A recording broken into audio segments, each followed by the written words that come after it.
আসসালামু আলাইকুম বন্ধুরা। আমার উপরে যে ছবিটি দেখতে পাচ্ছেন এটা হলো সৌদি প্রবাসী রুহুল আমিন ভাই, একজন কন্টেন্ট ক্রিয়েটর। আসলে উনি 2 বছর আগে এই সৌদি আসেন।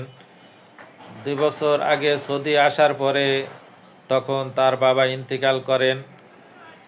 আজ সকালে 9টায় ওনার মা ইন্তেকাল করেন।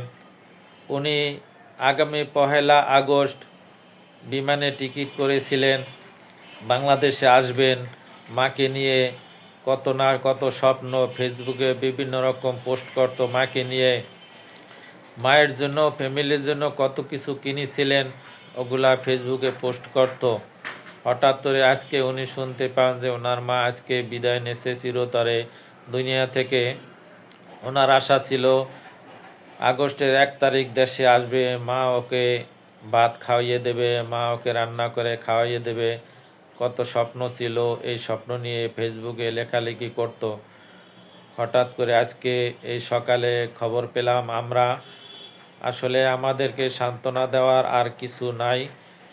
রুহুল আমিন ভাইকে এটুই বলবো যে আল্লাহ যাকে চান তাকেই নিয়ে যান, আপনি কোনো কষ্ট নিয়েন না।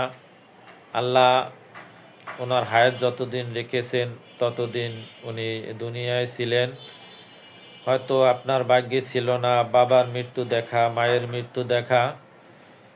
আল্লাহ তাআলা আপনাকে এই ধৈর্য ধারণ করার ক্ষমতা দিক, এই দোয়া করি আমরা সব ফেসবুক পরিবার। আমরা সকল ফেসবুক পরিবার এবং কন্টেন্ট ক্রিয়েটরদের পক্ষ থেকে আপনার মা বাবার জন্য জান্নাতে ফেরদৌস দান করুক আল্লাহ, এই দোয়া করি। আল্লাহ তাআলা আপনাকে ধৈর্য ধারণ করার ক্ষমতা দিক, দোয়া করি। আল্লাহ মহান, আল্লাহ সবাইকে ক্ষমা করে দিক, আমিন।